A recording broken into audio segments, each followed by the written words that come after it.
Thank you, Peter. Yes. Thank you very much. We're going to move now into the next session. There are some times when you're reading something you think it's just a page turner. This is kind of like a conference page turner. I think if anyone would agree that the time spent here today is well worth it.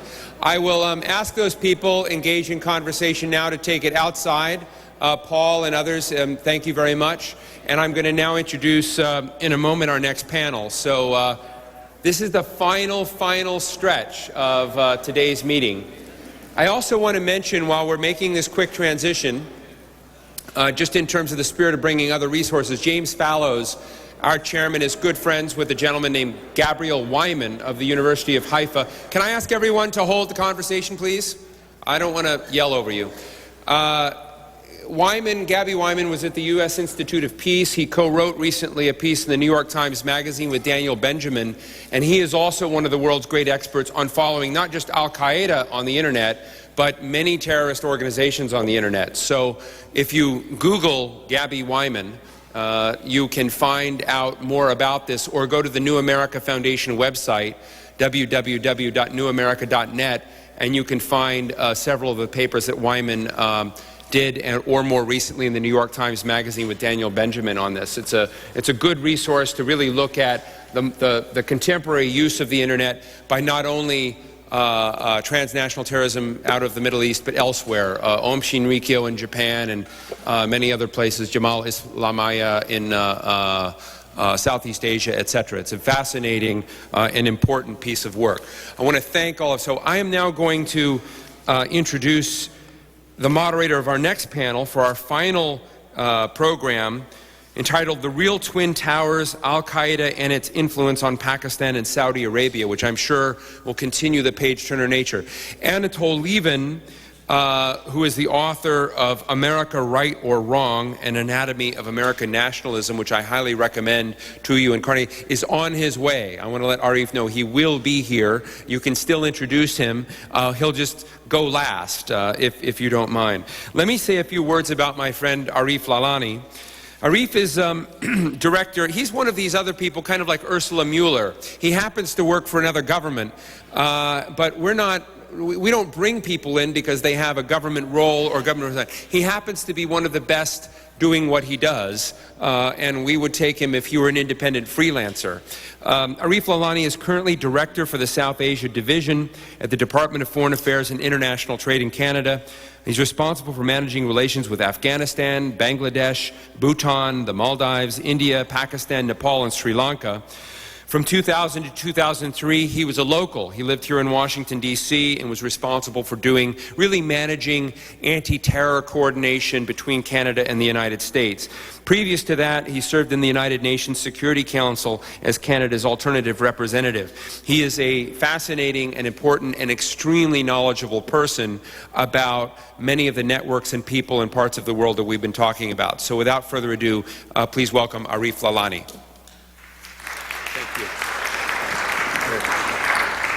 Thanks very much, Steve. Listen, it's late in the day, and I think we all really want to get to the last topic, so let me try and get to it as quickly as possible. I think it's fitting that we're ending with a focus on something concrete, back to the ground in terms of Pakistan and Saudi Arabia. We've spent most of the day talking about issues across the globe, transnational issues, theories, trends. But at the end of the day, what matters, in fact, is what is happening on the ground. And the question before us, al-Qaeda's influence on Pakistan and Saudi Arabia, in some ways could be reworded to say, how successful has the campaign against al-Qaeda been? Because to answer the question of what is al-Qaeda's influence at the moment in places like Pakistan and Saudi Arabia is really to answer that question about everything we've been discussing today. And I think to help us discuss that, we have two and soon to be three experts on the topic. Let me start by introducing Hamid Mir, who is the bureau chief and anchor for Geo Television in Pakistan, an independent private commercial television network run by the Jung News Group, which is the largest news group in Pakistan. And having just come from Pakistan last week, I can attest to the fact that Hamid also runs one of the most popular television talk shows in Pakistan called Capital Talk, modeled somewhat after the Sunday talk shows here. Hamid also has the distinction of being, I think, probably the last journalist to have interviewed bin Laden in November of 2001. He also has a forthcoming book out, a biography on Osama bin Laden. Lawrence Wright, many of you will know as the staff writer from The New Yorker, with an eclectic track record in writing of some 6 books ranging from subjects having to do with inner city poverty to religious leaders, and of course also to the subject of bin Laden and al-Qaeda. He has a forthcoming book out on the events that led to the events of 9/11. A portion of that book was excerpted in The New Yorker as the man behind bin Laden, and it won the Overseas Press Club's award for Best Magazine Reporting. Anatol Lieven, who in this town certainly needs no introduction, he has a long career in academia and in journalism. He's currently the senior analyst for the Carnegie Endowment for International Peace, and author of his most recent book, America, Right or Wrong, a study of American nationalism. And in his long career, one of the areas that he has served in was as the correspondent for the Times in both Pakistan and Afghanistan. So he also comes with a long history in the region. With that, let me ask Hamid to lead off our discussion.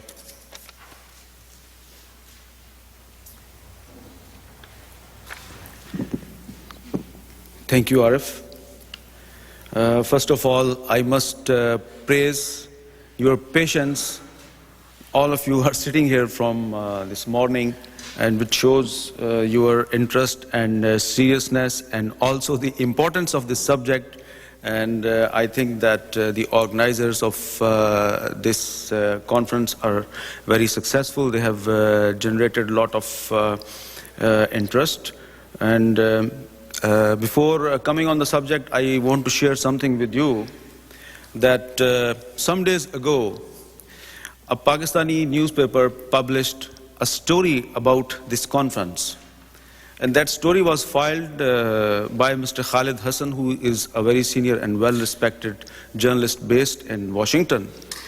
I never read that story because on that day I was in the tribal area where Pakistan army is fighting against al-Qaeda. So in the evening when I came back, I received a call on my cell phone, and somebody was threatening me that he abused me, and he said, "You are going to Washington and there is a big conspiracy hatched against us in Washington, and Peter Bergen and you are going to speak against us, and if you are going there, you will be ready to face the consequences." So I was, you see, I'm used to, and I never took it seriously. But after 2 days, when I was on the Islamabad airport, my flight was cancelled due to bad weather. And I came back to my home, and I just sent an email to Peter Bergen and his colleagues that the flight is cancelled and I think it's difficult to come to Washington. But that night when I went to the bed, I was thinking about this conference, and I realized I was just thinking that if I don't go to that conference, the people who threatened me, who called me, they will be very happy that the Hamid Mir is a very obedient journalist. We just make a phone call, I threatened him, and he is not going, and they will be very happy. So I decided that they should not be happy. And I tried my best to catch flights from Islamabad to London and London to Washington, and late night I am here. And after attending this conference, I think that they will not be very happy. So I think this is the first ever serious effort I have seen in the United States of America that you people want to understand al-Qaeda. And I have learned a lot. I appreciate most of the views expressed here. I have a difference of opinion with some of the people, especially One very well-respected speaker said that al-Qaeda is no more a dangerous organization, and they have lost their operational capacity, their operational ability. So I think that if it is dead, if al-Qaeda is dead, then why hundreds of Pakistani soldiers have lost their lives in just last 6 months in the tribal areas of Pakistan? And if al-Qaeda is dead, then why Ayman al-Zawahiri criticized George W. Bush and Pervez Musharraf in his latest video message? Because he's angry and he knows that they are after us and we are after them. So I think that al-Qaeda is still a threat, and we should not commit this blunder to underestimate al-Qaeda at that time. Don't underestimate al-Qaeda. I think that many people underestimated the al-Qaeda threat, and that's why 9/11 happened. And nobody can understand al-Qaeda without understanding the situation in Pakistan and Saudi Arabia. Pakistan is the only Muslim country which was created in the name of Islam and is the only nuclear power in the Islamic world. And Saudi Arabia is the center of Muslim holy lands and the biggest, the largest oil producer. And these two countries played a vital role in war against Soviet Union from 1979 to 1989. And these two countries are at the moment allies of United States of America. But these two countries played a vital role in war against Soviet Union from 1979 to 89. But they came into international focus after 9/11 because 15 out of 19 attackers of 9/11 were from Saudi Arabia. And all the important leaders of al-Qaeda were arrested from Pakistan after 9/11. So that's why I think that these two countries are very important, and for understanding al-Qaeda, you have to understand the situation in these two countries. Al-Qaeda was created in Pakistan, on Pakistani soil, in 1988, and bin Laden was the person who created al-Qaeda in the city of Peshawar. And at that time, Osama bin Laden wanted to use Pakistan as the base camp for an international jihad, because jihad against Soviet Union was over, but he wanted to start a new kind of jihad. Pakistan was the country which was used as a launching pad against the Soviet Union by US, and Osama bin Laden wanted to use that launching pad against Israel after 1989. He tried to destabilize the democratically elected government of Benazir Bhutto through money, and very few people knows it, that some Pakistani politicians who were rivals of Benazir Bhutto, they got big amount of money from Osama bin Laden. But thanks God, they were wise enough that they were not ready to cooperate with him politically. They just got the money and used that money against the government, and that's all, digested that money. And Osama bin Laden still, whenever I interviewed him, he expressed his displeasure over the attitude of those Pakistani politicians who got money, and that's all. They never used that money for his objectives. It was August 1990 when Saddam Hussein attacked Kuwait, and Osama bin Laden tried to exploit that opportunity for reorganizing his fighters in Saudi Arabia, and he approached the Saudi government and volunteered to mobilize veterans of the 1979 to 1989 Afghan jihad against Soviet occupation to defend Saudi Arabia against Iraq. The Saudi government declined his offer, preferring to rely instead on the US-led coalition assembled by President George W. Bush Sr. And that was the time when Osama bin Laden started speaking against Americans openly. That was the first time he started speaking openly, and resented the presence of the infidel troops on the Holy Lands. And it was And then he left Saudi Arabia, he went to Sudan, and then he came back to Afghanistan in May 1996. And you must understand that when Osama bin Laden came back to Afghanistan in May 1996, Kabul was not controlled by Taliban. Kabul was controlled by Mr. Rabbani, who is now an ally of Mr. Hamid Karzai, which means that he is the ally of President Bush and President Musharraf. So it was October 1996 when I wrote a critical column about the Taliban policies, and some Saudis reacted on my column, and they contacted me in Islamabad, came back to me, and they protested, and they said that the Radio Tehran is using your column for defaming Taliban and for defaming us. And you are playing in the hands of the Iranians. And they explained their position. So I said that why you are closing down the girls' schools in Afghanistan. And I also asked a question that why on the other side some Pakistani officials and the US officials, they are supporting you. That was my question to them. And they said, okay, we will prove that we are not playing any game of the Pakistani establishment or the US establishment. You must come to Kandahar and you meet Mullah Umar, our leader, and then you can realize the situation. So I went to Kandahar in December 1996. I met Mullah Umar just for 30 minutes because it was very difficult to understand his Pashto language. But I still remember that Mullah Umar told me that if I am an American agent, why I have given refuge to Osama bin Laden. So I asked him, where is he? And he said he's in Afghanistan. So Peter Bergen can understand the dirty tactics of journalists. So I said, oh, I am not ready to believe you. If he's here, please set up my meeting with him.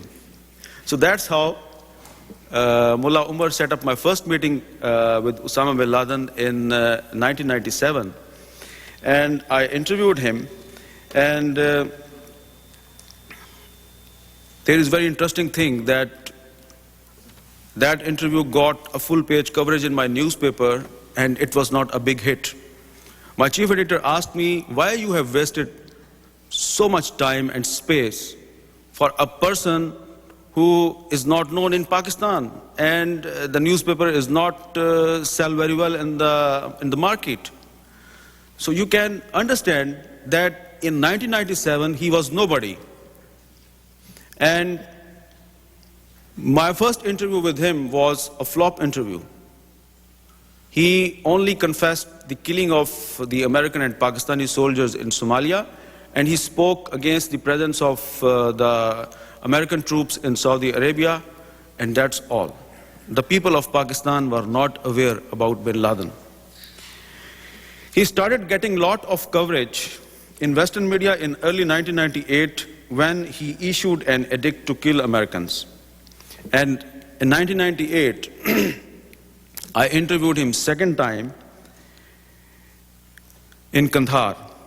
This time I confronted him for hours about his edict in the light of Islamic teachings, and I disagree with one of the speakers who claimed here that he has a lot of Quranic knowledge. I am also not a religious scholar.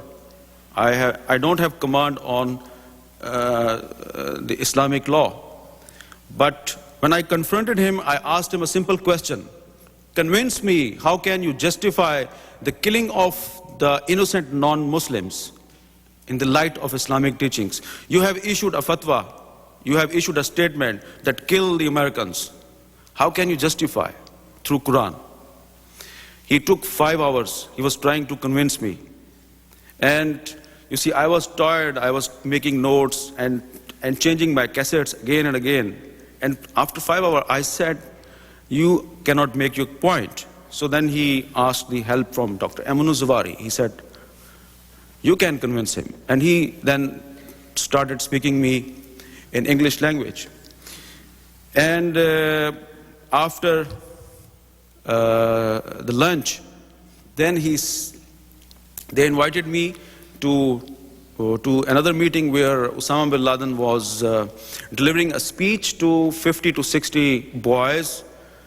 And in that speech, I noticed that he is not talking religion, he is talking politics. He's trying to exploit the situation in Middle East. He's trying to exploit the situation in Bosnia, in Chechnya, in Kashmir. So that's why I think that he is not representative of a religion. I realized it in 1998 because when he talks about religion in front of some young boys, I cannot see motivation, I cannot see big slogans, nothing, because he cannot convince them because his case is very weak. But when he talks politics, suddenly there is a lot of motivation among the angry youth, angry boys, and they raise the slogans, Allahu Akbar, we are ready to die. So this is politics, and he is doing that politics in the name of religion. And it was May 1998 when I interviewed him. And after that interview, he invited me. He said that I am going to address a press conference and I am going to make a very important announcement. And after some weeks, somebody contacted me, but you see, I thought that this is a very dangerous game. And now he is going to address a press conference with more than a dozen journalists. And at that time, I thought that Americans are very smart and they may bomb his press conference. So I decided not to attend that press conference, and I missed that press conference. And there was no problem in that press conference. More than 20 journalists belonging to different international organizations, including some US organizations, they attended that press conference. Only myself and Peter Bergen were missing. So, and I was fearing that somebody will attack that press conference, but the attacks took place in Kenya and Tanzania. After some days of that press conference, he announced the establishment of International Islamic Front in that press conference. And after the attacks in Kenya and Tanzania, that place was bombed where he addressed a press conference. The place was bombed after many, many weeks. And he escaped. So, in next few years, I visited Afghanistan again and again, and I came to know that al-Qaeda have set up training camps in eastern and southern Afghanistan and providing training to thousands of Arabs, Pakistanis, Afghanis, Bengalis, Indonesian, Malaysians, Turks, African Americans. I have met at least 2 African Americans in his hideouts, speaking excellent English in American accent. And Muslims of different parts of this world. And the training of al-Qaeda, many people mix up Taliban with al-Qaeda. The training of al-Qaeda was different from Taliban. Al-Qaeda trained its fighters for urban war, while Taliban trained their fighters for guerrilla war in the mountains, hit and run. The motive was very clear, that al-Qaeda was planning to organize big attacks against US interests in the big cities. And they were also trying to organize an armed revolt in Saudi Arabia to overthrow the kingdom. And one recently captured Pakistani operator of al-Qaeda, Qari Saifullah Akhtar, who was arrested in Dubai. He was part of an armed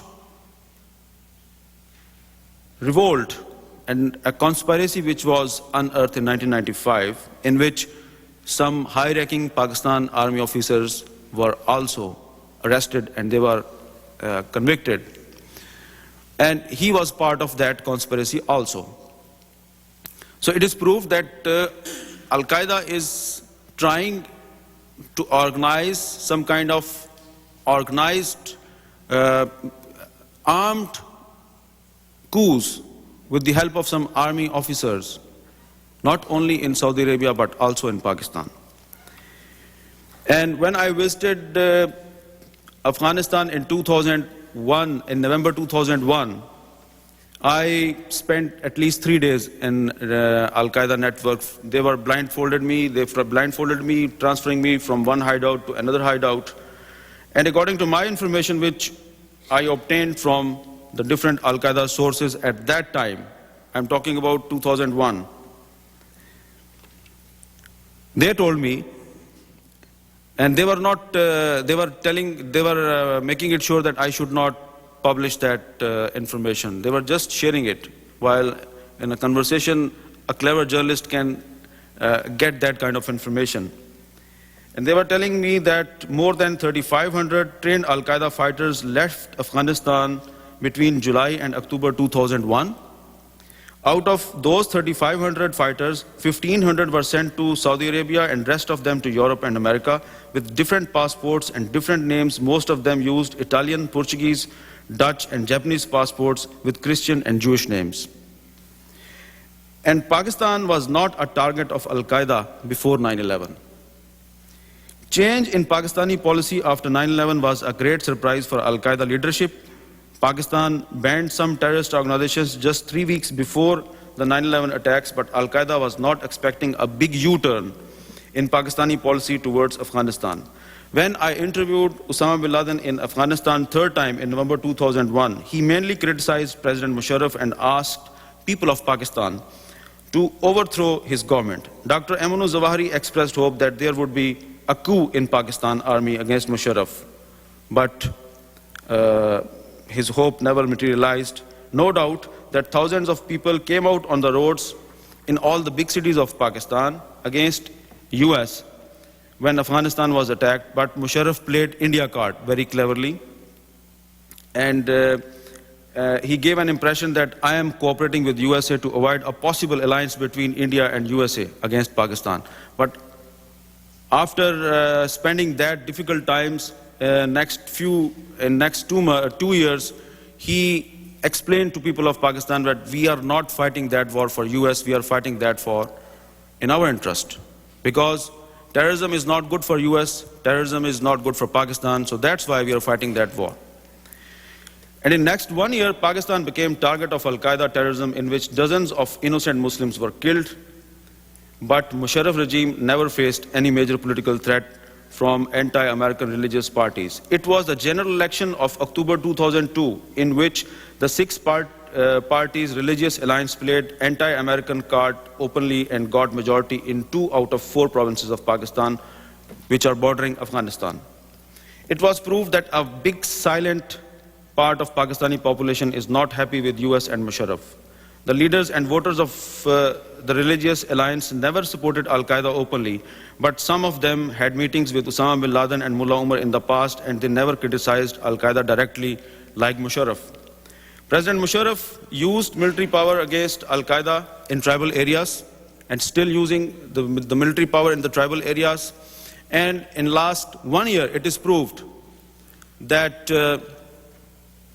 these al-Qaeda militants and some of their leaders, they were not fighting a just war. Now it is proved to the population of the tribal areas, because the Pakistan army have arrested some children, some Tajik and Uzbek children, 12-year-old children, 14-year-old children, who were imported from Afghanistan, and al-Qaeda was using those small children for suicide attacks and for organizing remote control bomb explosions against Pakistan army.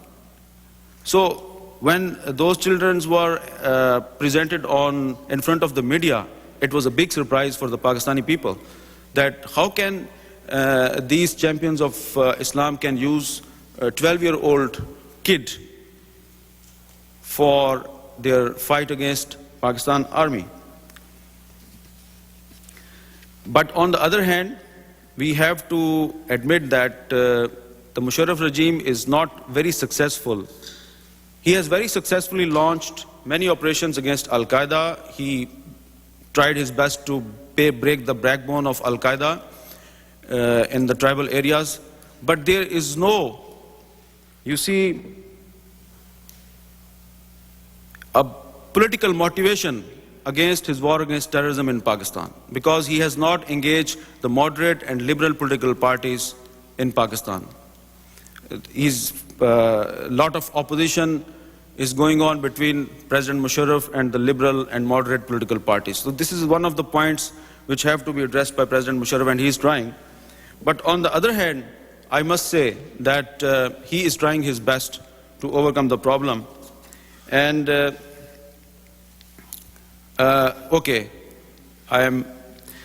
I must say that the governments in Pakistan and Saudi Arabia are two new twin towers for al-Qaeda. Al-Qaeda is striking again and again on these towers to destroy them, because these two countries have created a lot of problems for al-Qaeda. In Pakistan, Pervez Musharraf is trying his best to eradicate al-Qaeda from the Pakistani society. He has introduced the idea of enlightened moderation. And in Saudi Arabia, the Saudi regime is also trying their best, but I don't think that they are very successful, because many speakers have expressed their views here.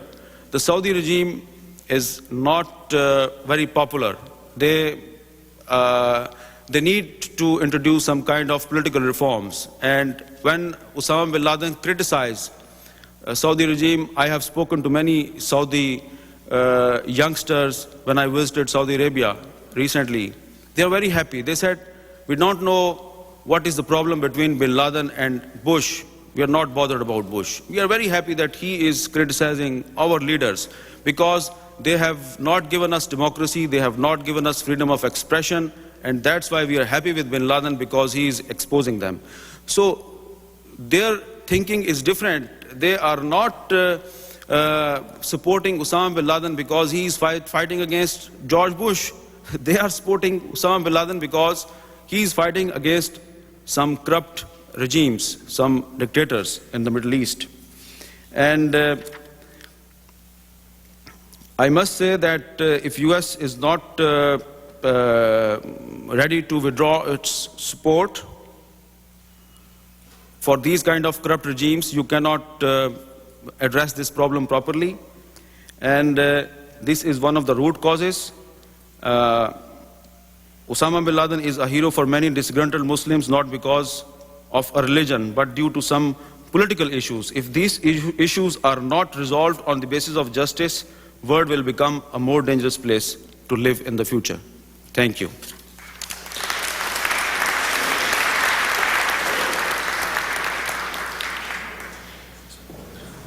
Thanks very much, Hamid. I might just welcome Anatol Lieven, who has been able to join us, so thank you very much. I might ask Lawrence to make his presentation, and then we'll invite Anatol.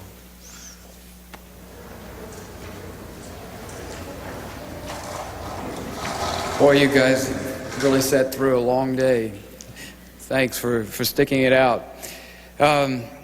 My job is to talk a little bit about the effect of al-Qaeda and all this on Saudi Arabia, a country that I spent 3 months in last year teaching young journalists at this newspaper called the Saudi Gazette. You know, when I was a boy, I went to visit my cousins in Kansas on this family farm, and one of my cousins said, have you ever hypnotized a chicken?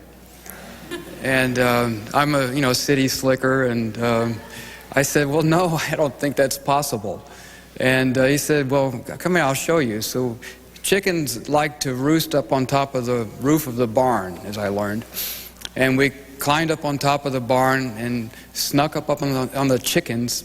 And my cousin grabbed one of the chickens, and he stuck its head under its wing, and then he whirled it around 10 or 15 times. And then he very carefully set it back down on the edge of the roof. And it was the strangest thing. The chicken just sat there for the longest time. And the reason that I bring this up is that sometimes the existence of Saudi Arabia in the modern world reminds me a little of that hypnotized chicken. It's unlikely It's improbable, it's unnatural, but there it is. So it's an incredible anachronism, single-family rule in this day and time, a family that not only runs the country but essentially owns it, that has, according to Saudi economists I spoke to, stolen 30 to 40% of its vast natural wealth. A country where even very minor princes in this enormous family, Al Saud, allow themselves to build $40 million palaces, and where they've set a standard for debauchery around the world that will probably never be equaled. This at a time when poverty in the kingdom is increasing and the disparity of income, of wealth is so noticeable. There are a lot of troubling trends in the kingdom. Prince Al-Walid bin Talal says that the majority of Saudis weren't even born during the 1991 Gulf War. Well, like most statistics in Saudi Arabia, it's anecdotal, probably made up, and may be true or not. There are no reliable statistics in a country that hypothesizes all of their information. So when we come to a question like joblessness, maybe it's 8 or 9%, as it is officially said, or maybe it's more like 30 or 40%. But nobody in either one of those camps takes into account the partial quality of that employment, the underemployment of the Saudis who even have jobs, nor does it take into account the women who even the government admits 95% of them are unemployed, even though women in Saudi Arabia have more college degrees and more advanced degrees at every level of education than the men do. They comprise perhaps the most qualified pool of unemployed labor in the world. So joblessness, youth, is a dangerous combination in any society. And they mount up, especially in Saudi Arabia, to boredom. Let me describe what life is like in Saudi Arabia, especially for young people like my reporters. There's no music, there are no movies, there are no plays, there's no theater, there are very few parks. There's one significant museum and I went to in Riyadh, and there was only one other family going through the museum at the time that I was there. It has a very impoverished literature, very impoverished art. There's no political life. There are no parties. There are no unions. There is nothing between the government and the mosque. All that entire space that we call civil society doesn't exist. In the form of entertainment in Jeddah, it has the world's largest Chuck E. Cheese pizza parlor. Recently in Jeddah, the IKEA furniture store opened its first branch, and it was such a thrilling event that 15,000 people showed up, and 2 people were trampled to death. One of my reporters did a story about a survey that was done at King Abdulaziz University in Jeddah about depression. And all my reporters were so depressed. Some of them couldn't sleep at night. They bit their nails down to the nubs. But this was a scientific survey of 2,000 students in Saudi Arabia. 65% of the boys and 72% of the girls showed symptoms of depression. 7% of the girls had attempted suicide, admitted that they had attempted suicide. 5% of both sexes admitted to chronic drug use and alcoholism.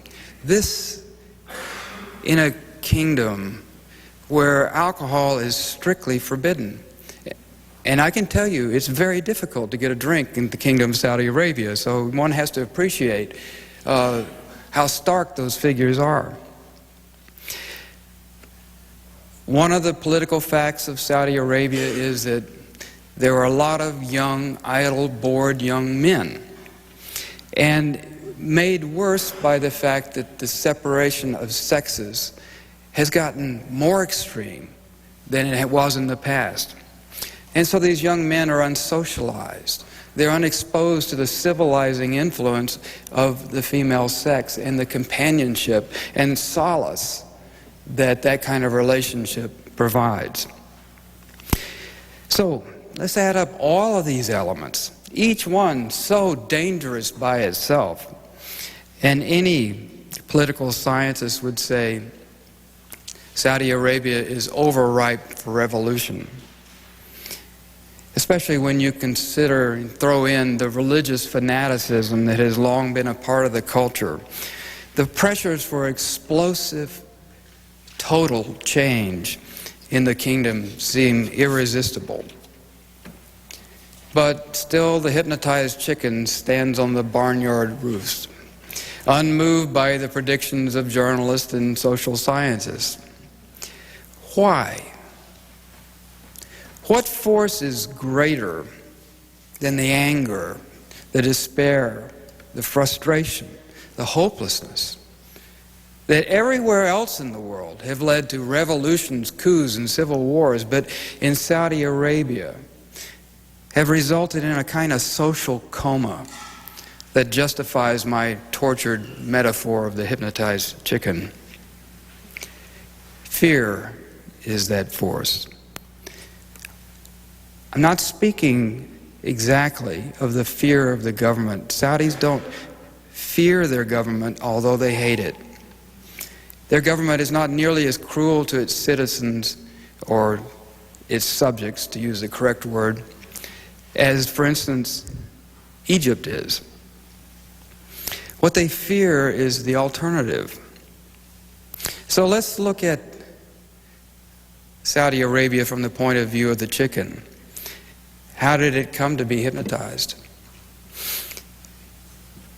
The unification of Saudi Arabia in the 1920s and 30s was a far bloodier event than most Saudi historians have allowed themselves to say. I'll give you an example. The city of Taif was the gateway to the conquest of the kingdom of Hijaz. And the city surrendered to King Abdulaziz's shock troops, who were known as the Ikhwan. They were a precursor of modern-day al-Qaeda in many ways, and they believed in purifying the peninsula of any kind of extraneous elements. So the city surrendered, and the Ikhwan entered the gates of the city and found every able-bodied man they could find, cut him to pieces, and threw him down into the well. Eventually, this group turned on their sponsor, King Abdulaziz, and he only subdued them with the help of the British RAF bombers. So there's a fear internalized among most Saudis that I know that this fanaticism that is so indigenous will be unleashed again. And even worse, in their opinion, the country will devolve into tribal warfare. Al-Saud represents a bulwark in their minds against total chaos. And this is true even in the minds of a lot of liberal reformers that I talk to. Why would that be true?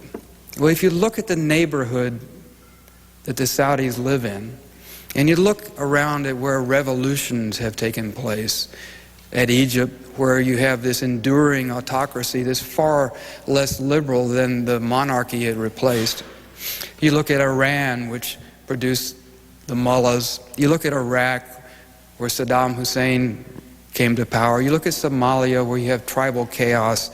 You would say to yourself that change does not necessarily equal progress. It's often said that the Saudis are conservative and slow to change. But I think when I hear that about Mohammed Shukani, who was my editor at the Saudi Gazette, a man about my age, Muhammad was born in Asir in the southern part of Saudi Arabia, where many of the hijackers came from. And like many Assyri boys, he was a shepherd. He wore flowers in his hair. He didn't see an automobile until he was 10 years old, when he moved to Jeddah. Eventually he got a scholarship and he went to the University of Texas and got a degree in comparative literature and became a professor at King Abdulaziz and the editor of this paper. His life encompasses all the technical and social change the world has endured since the Industrial Revolution. It's worth keeping in mind when we talk about Saudi Arabia and change, that it's changed more rapidly perhaps than any other society. So what would wake the chicken? In real life, to wake a hypnotized chicken, you push him off the barn. His wings open up, his head comes out, he finds himself in midair, and that's how you wake a chicken. Now, can al-Qaeda push the chicken off the barn? No, I don't believe it. Because the fear of fanaticism and social chaos, these are the greatest friends al-Saud has. And bin Laden, who calls for the overthrow of the royal family, paradoxically helps keep them in power. And so do we. Because it's my theory that the chicken is not really hypnotized. He's standing there with his head under his wing, thinking, if I don't do anything, I won't get whirled around anymore. If you want the chicken to wake from his fearful slumber, you have to provide him a positive model for social change. And that's where Iraq becomes so important to Saudi Arabia and to other countries in the region. But for now, Iraq embodies exactly what the Saudis fear the most: chaos, tribal warfare, a descent into barbarism. So my forecast is the same as Lubna Alayan, that wonderful Saudi businesswoman who capsulized the Saudi idea of governance: reform without change. In other words, the chicken stays hypnotized. Thank you.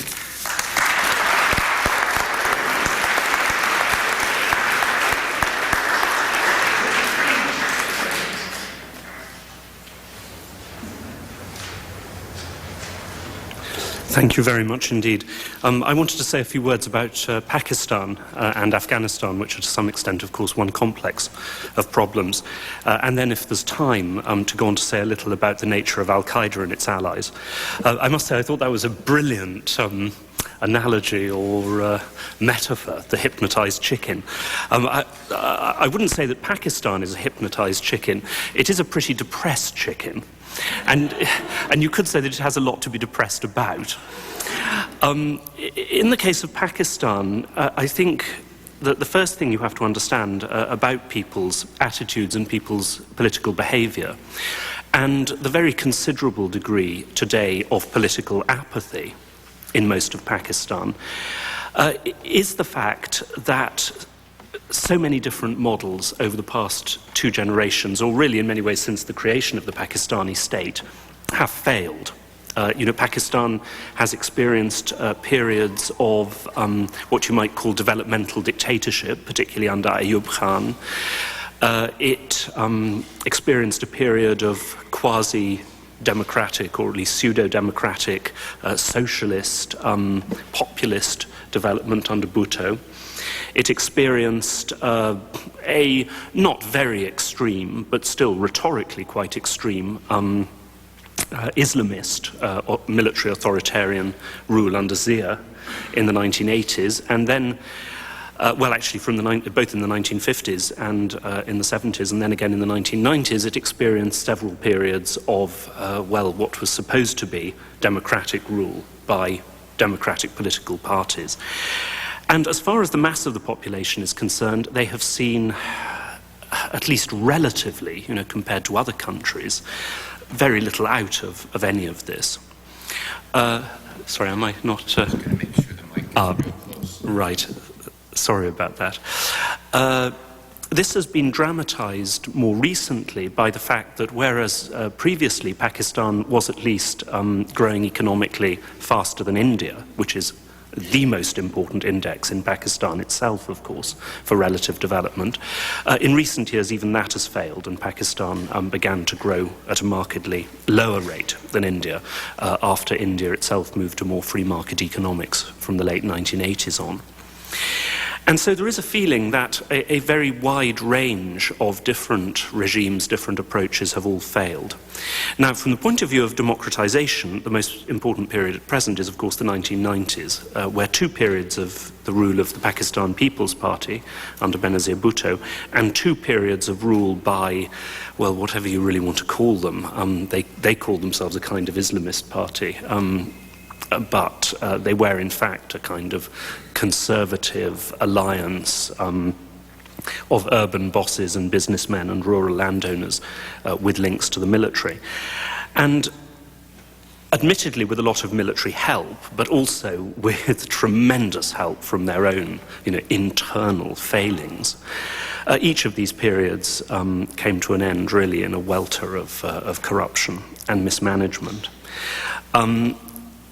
Now, one hears a lot, particularly in America, about America's responsibility for this, America's responsibility for backing Zia in the 1980s, America's responsibility for not backing Pakistan in the 1990s, and particularly not backing Benazir Bhutto. And now you sometimes hear that America today is in some sense responsible for Musharraf's mildly authoritarian rule and for the continued dominance of the military in Pakistan. Now, there is a certain amount of truth in this, but I think it can be exaggerated.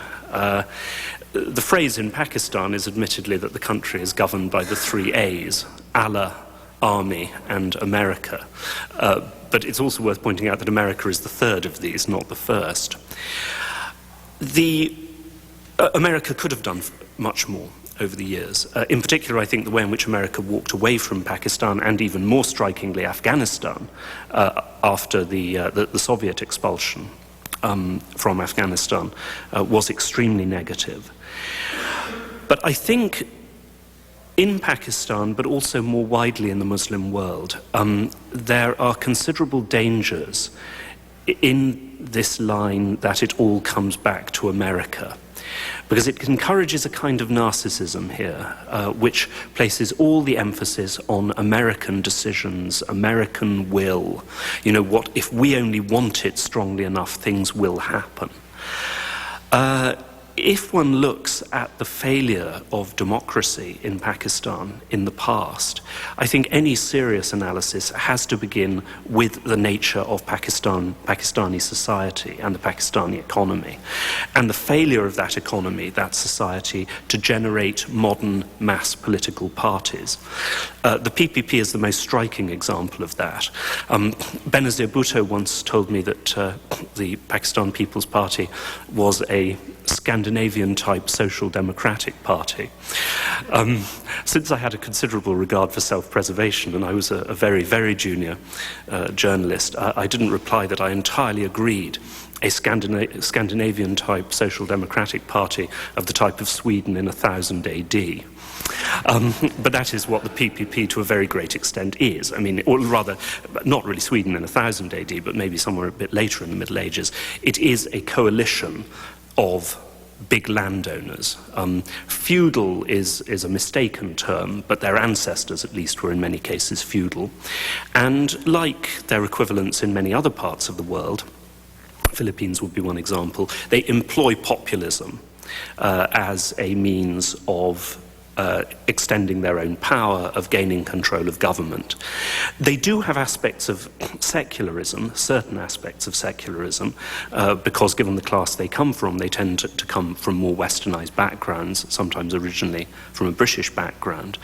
But in terms of a serious socio-economic program, they have never displayed that, actually, in practice, at least not since Zulfikar Ali Bhutto in the 1970s, and that frankly turned into a disaster, because it became completely mixed up with the looting of the state, as it did indeed become under his daughter.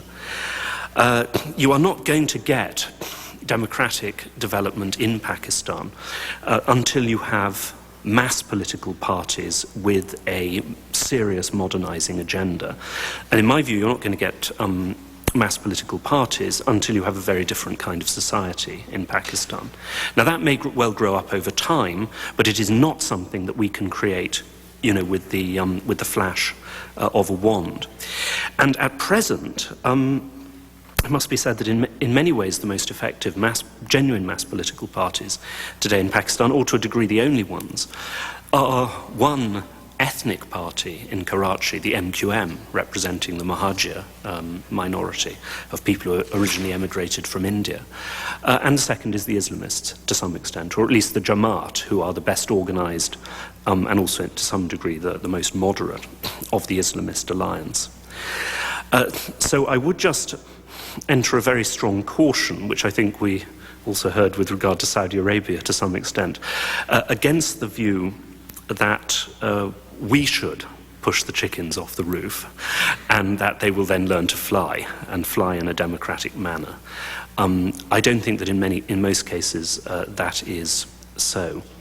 We must also be very cautious, I think, of when people there blame America, and I must say, since, as you will have gathered, I'm not from here, Britain as well, and the British record in the Middle East is even worse than the American in this regard. But when people blame us for having supported and still supporting corrupt authoritarian regimes in the past and present, we need to ask the second question, which is, does that mean that you would favor direct interventions by us, much stronger interventions to change your government, to shape your society? Now, if you read, for example, the latest Zogby poll from the Middle East, which very much asks this question, the answer in the vast majority of cases is no. Our past record does not lead to a demand for us radically to change our policy. It only leads to distrust of whatever we do. Distrust of our motives, whatever we do. The feeling that whatever policy we pursue, whatever we say, will not be motivated by idealism, or genuine concern for the well-being of these countries, but that there will be other agendas behind it, cynical agendas of American interest or Israeli interest, or in the case of the Pakistanis, at least paranoid Pakistanis, even Indian interest. So, my own view is that when it comes to the promotion of democracy, this, if it is to lead to the results that we would wish, which in the long run, of course, is stable, successful democratic states.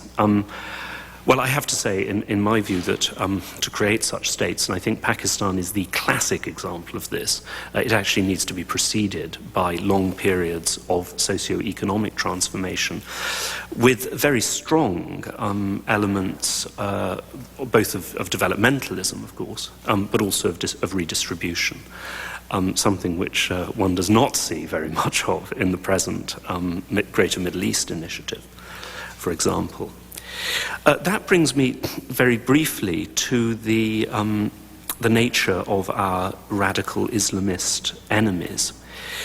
Because clearly, on the one hand, in some ways, like the communists before them, there are two main strains in their popular appeal in different parts of the Muslim world. The first is that of social revolution or social radicalism. They obviously appeal enormously to sentiments stemming from socioeconomic, not necessarily exactly deprivation, but certainly absence of opportunity, as we've so often heard, among educated youth in particular. And on the other, there is the aspect of, well, you could call it in some cases nationalist resentment or ethnic resentment or geopolitical resentment. In different communisms, there were often all these aspects at one and the same time. There were local ethnic and national resentments. There were wider geopolitical resentments against the US. On On the first, it seems to me that as far as the Sunni Islamists are concerned, their appeal, I mean, for them, this aspect of their appeal is an ambiguous one, and it can serve us in some ways. Because in a vague sense, it does appeal to very large numbers of Muslims. But on the other hand, when they actually set out their whole agenda and plan for society, people have a tendency, I mean, even pretty conservative Muslims have a tendency to run away. In the case of Afghanistan, in the Afghan urban population, I mean, even in the Pashtun areas, of course, deeply conservative, but they really did not like the kind of rigid totalitarian rule that the Taliban came and clapped on them. In the countryside, it was rather different, because the countryside had always pursued its own ways, irrespective of what governments said anyway. So it wasn't as if the Taliban was actually making much difference one way or another. But in the towns, even among a lot of conservatives, there was this feeling that a form of Islam had been clapped on us, which actually did not correspond even to our conservative Islamic traditions. And that, of course, is because, to a very considerable extent, the kind of Islam represented by al-Qaeda is modernist. I mean, it's a modern creation. I mean, of course, it's on extremely ancient roots. And of course, this reflects patterns in Islam which were analysed by Ibn Khaldun, among many others, 700 years ago. But nonetheless, in its specific form, it is both modern and, of course, it is alien. It does come to a very considerable extent from outside most of the Muslim countries where it's being applied. So although as I say, we have to be very cautious as to our levels of interventionism in these societies. I think al-Qaeda and its allies, because of course, as we all know, the world of Sunni Islamist extremism is not an organization, it's a web or net with different nodes. But they also are facing many challenges in appealing to the mass of the population. When it comes to their nationalist or geopolitical appeal, unfortunately, this is often very much stronger. And we have seen how different nodes or groups in this web have been able to infiltrate and colonize ethnic resentments really across the Muslim world. From the southern Philippines, we now see very strongly in southern Thailand how local resentments are being given an Islamist shape by these people who come in. We've seen it in Chechnya, we see it in Palestine to a considerable extent, and of course in Kashmir. And it seems to me that this, to some extent, also reflects something that we saw during the Cold War, which is that there were all these rebellions, these movements which came up for local reasons, which took on the form of communism, which called themselves communist or socialist liberation movements. We saw that when the world appeal of communism faded, at the end of the Cold War, in so many parts of Africa and Latin America as well, these movements or these whole states immediately renamed themselves, abandoned the whole communist thing, adopted a completely different ideology. So it does seem to me that although on the one hand this ability of al-Qaeda and its allies to colonize these movements is very menacing. I mean, it is what gives them their greatest force. I mean, makes them of the greatest danger to the West and other countries as well. This may in some ways prove a shallow appeal if we can find a way to actually appease or reduce the ethnic and national resentments which they have succeeded in colonizing. Thank you.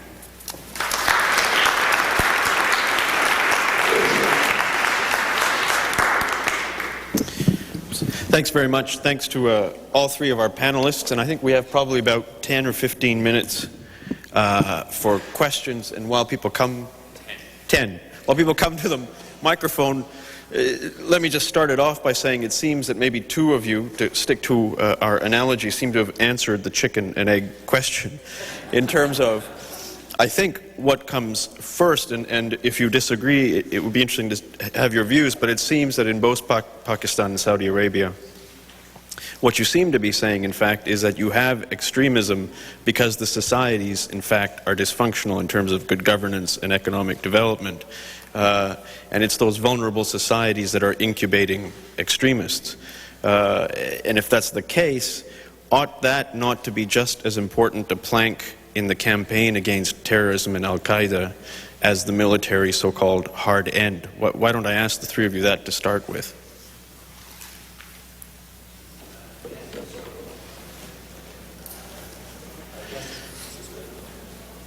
I don't know if there's yes, I would entirely agree with that. I think that the development of these societies is just as critical as was the development of a number of societies during the Cold War. What perturbs me, I must say, well, there are obviously many things that perturb me. One of which is that you know, the countries concerned, and Pakistan once again is a leading example, may be much less capable of successful development than some of the societies that we dealt with in the Cold War. But it does also seem to me that the effort in terms of economic development that the US is putting into this is very, very much less, for example, than the effort we put into supporting and developing South Korea or Taiwan or Thailand or Malaysia during the Cold War. And now, when I say that, I'm not advocating simply pouring large amounts of money into these places, much of which will be stolen, although I think, you know, that there has to be a certain amount of transfer. But one of the most important aspects during the Cold War was the question of American openness to trade. You know, deliberately geopolitically driven openness to the exports of these countries. Now, the Greater Middle East Initiative is accompanied by some very useful moves in this regard, you know, free trade agreements with a number of Middle Eastern countries. But I have to say that so far they have been very much with the smaller countries, and the results have been on a relatively small scale. So I would like to see precisely the Greater Middle East Initiative accompanied, frankly, by much more of the you know, the conscious commitment to socio-economic development that we did see during aspects of the Cold War. Lawrence, if you... When I was in Saudi Arabia, I had the Can you hear me all right?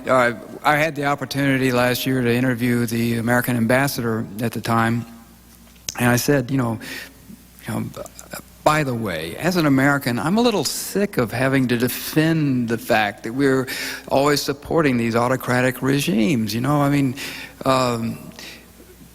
can't we be promoting, you know, American values and projecting values as much as we project American power all around the world? And he said, well, you know, we don't really want to have democracy here right now. You know, we are in a position where if they had an election, the Islamists would win. They've got a lot of money. They have a defense agreement with Pakistan. We don't want Saudi Arabia run by a bunch of people who hate America and might bomb us. Well, that's an argument, you know. Right after I got back, where Bush changed his policy and his ambassador, and he now, you know, is espousing more work in the vineyards of democracy in the Middle East.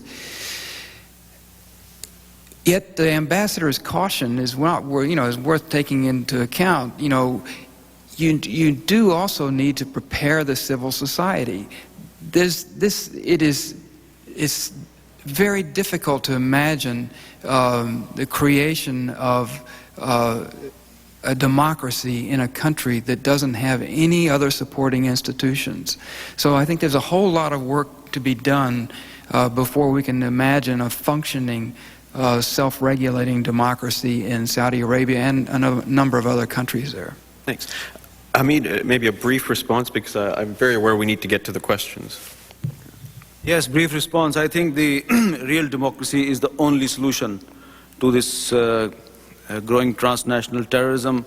And I want to make this point very clearly, that whether it is Saudi Arabia or Pakistan, the United States of America have always supported dictators. First dictator in Pakistan, General Ayub Khan, was supported by United States. He was a liberal man.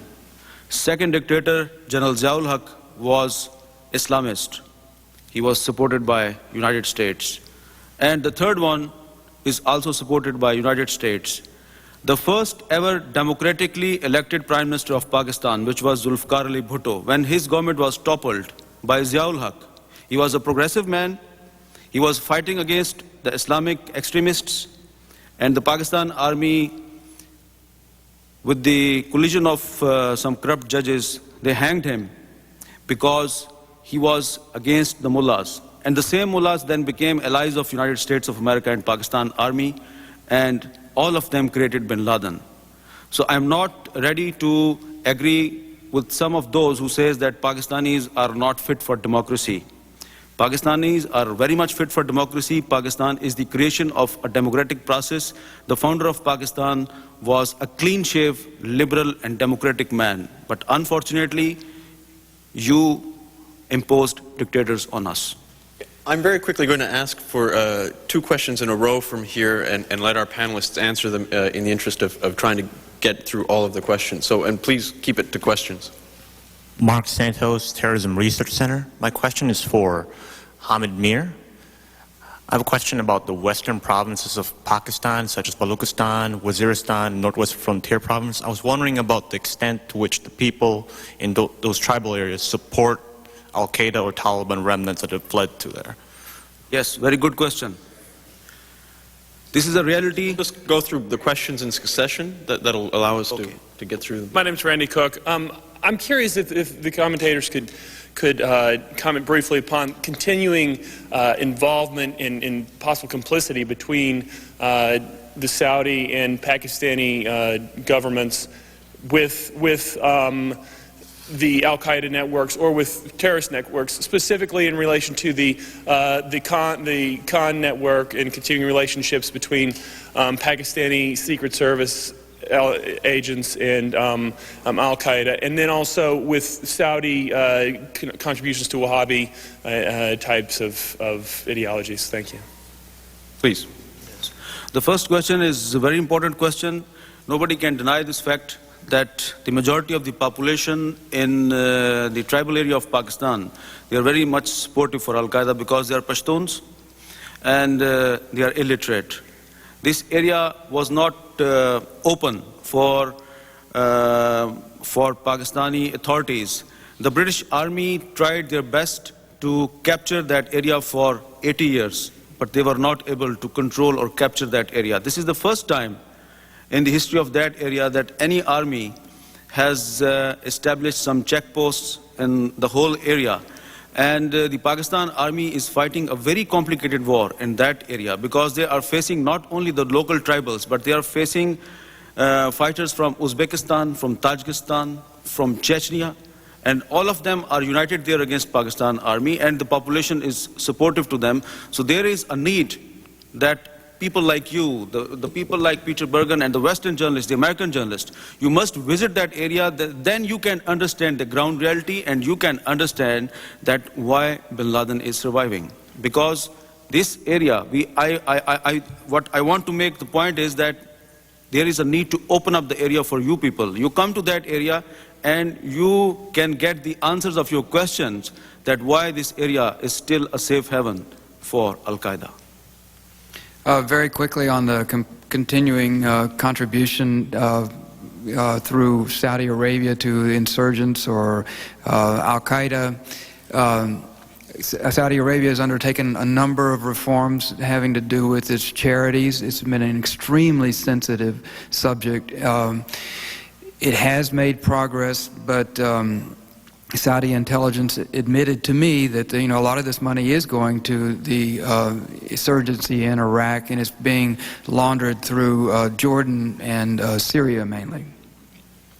As far as Pakistan is concerned, I don't believe that there is any connection now between the Pakistani government as such and al-Qaida or other terrorist groups, because after all, these terrorist groups have twice tried to assassinate Musharraf and also to blow up the corps commander in Karachi, amongst other attacks within Pakistan. On the other hand, I always remember in 2002, I was talking to a senior Pakistani police officer, and he said that when he received the order, or when he received information leading him to plan an operation to try to capture either al-Qaeda people within Pakistan or leading Islamist terrorists from some other group, he said he kept the planning of that operation within a circle of 2 or at most 3 people until the last possible moment, until the moment when the police actually more or less left the door and set out, because he was very well aware that the police force, including middle-ranking officers, was thoroughly infiltrated by sympathizers with extremists. I want to apologize to Arif Lalani and the panelists, not to cut things off, but I have to ask, because of commitment we have with the broadcasters, that the next 3 people make your question within 15 seconds or less. Pick one of the various comments. We just do not have time. And I would ask the 3 respondents to make your last word as brief as possible, because we must end. I've got to invite someone to make some closing comments, but we've got to end in the next few minutes. Thank you. My question, Kamran Bukhari, is strategic forecasting. My question is to Hamid Mir, and anybody else can answer it too. What are your thoughts on the perception that al-Qaeda's new headquarters are in Pakistan? Why is it difficult to, penetrate the upper echelons of the organization? And your thoughts on the penetration, or the level of penetration, of the Pakistani security and intelligence apparatus? Thanks. Thanks. We'll take the next 2, and then you can have your final comment. My name is Khalid Hassan, correspondent of Daily Times Lahore in Washington. My question is to Hamid Mir. The view in Washington among academics and among officials is that while Musharraf has performed creditably against al-Qaeda, there is, as far as the Taliban are concerned, they are alive and well and living in Pakistan. So your comments. And for Mr. Wright, it is the fate of most chickens to end up in the pot. And as our great national poet Muhammad Iqbal said, that the only permanence in life is change. So how do you think change will come to Saudi Arabia? Thanks. Last question. Hélène Dutart from the Moroccan Embassy. My question is regarding the Saudi opposition in London. What are the chances to win some elections and to de-hypnotize the chickens? Thanks very much. I'm going to limit you really to 30 seconds each. 30 seconds. Briefly, the new al-Qaeda military operational chief, Saiful Adil, he is not based in Pakistan. He is, according to my information, he's issuing directions while sitting in Iran, creating problems for Pakistan and Saudi Arabia. And Mr. Khalid Hassan have asked me a question about the relationship between Pakistan and Taliban. Yes, there is a difference between al-Qaeda and Taliban. Taliban still enjoy a lot of respect and popularity in some tribal areas and also in the Pashtun-speaking areas of Pakistan. But there is a fact that all those pro-al-Qaeda militants who were killed in Pakistan and who participated in assassination attempts against President Musharraf, they were actually part of al-Qaeda. They were actually part of Taliban, not al-Qaeda. So now President Musharraf have realized that the Pakistani chapter of Taliban is al-Qaeda. There is no difference between al-Qaeda and Taliban in Pakistan. But definitely in Afghanistan, al-Qaeda and Taliban are 2 different things. Larry, last 30 seconds. Change will come to Saudi Arabia. It can't stop it. The men who run Saudi Arabia have been in power since before electricity. They dye their beards, but nobody denies the fact that change is stalking them. And as for women, they've been shut out of the municipal elections. It's a tragedy, but they are voting in small things, like in the Jeddah Chamber of Commerce and stuff like that. They're setting certain precedents, so one can only hope, but I don't have much hope for anything immediate. Anatol. far as the Taliban and al-Qaida in Pakistan are concerned, well, as we've heard, they're largely in the Pashtun tribal areas, which, as we've also heard, the British attempted to conquer and rule directly, and then, after a number of, shall we say, unfortunate experiences, decided that they had to rule indirectly and essentially let the Pashtuns run themselves. That is a very problematic and unsatisfactory situation, but it may be the best that we and the Pakistanis can actually hope for. Thank you. Thank you, gentlemen. If I can ask you to remain in your seats for a moment, I'm going to invite Karen Greenberg of the Center on Law and Security at NYU, New York University, and Peter Bergen to come immediately to the podium. We're going to share a few concluding. If I can ask the panel to stay right where you are. No, we'll just enjoy each other for just 3 more minutes, and ask Peter and Karen to say a few concluding words. Thank you very much. So if you ever want to have a really good party, plan a conference with Peter and Steve. Really, that's really my conclusion. No, what I really want to say is that Steve did a lot of work for this conference, and he's complimented Peter, and he's complimented me, and he's complimented everybody else. But really, he put this conference together. He did all the things Peter and I didn't want to do. And although Peter did wonderful things from places in Afghanistan that we don't really want to know about, it was Steve that had to really carry the ball through a lot of the thicker and thinner times. And having said that and made him look like sort of a logistical master, which he is, I also want to say that Steve has been spending the last, I don't know how much of his time, working on this Washington Note. I don't know if any of you know it, the WashingtonNote.com, which is a blog that he created that really out of nothing has become one of the more attended to blogs around and was very important prior to the election. And I would feel remiss if I didn't say that you should check it out when you leave here. And Peter will make the final comment. Well, thank you very much for coming today. Obviously, I'm going to be very brief. We've heard a lot. I want to thank Jenny Bumpman, who basically did so much of the logistics. I want to thank Karen. I want to thank Steve. I also want to thank Hamid Mir, who came from Islamabad, and Arif Lalani, who came from Ottawa. And I think you win the distance prize in the United States from Austin. I won't thank people who came from Virginia or Washington, but I will thank Yosri Fuda, who came from London, and also Paul Edel, who came from London, and Rohan Kutnaratne, where are you? He's already left, who came from Singapore. So thank you very much, and anybody who actually survived this marathon, I don't know what you get, but a gold star maybe. Thank you. Thank you all. We'll be back with a provocative conference soon. Thank you.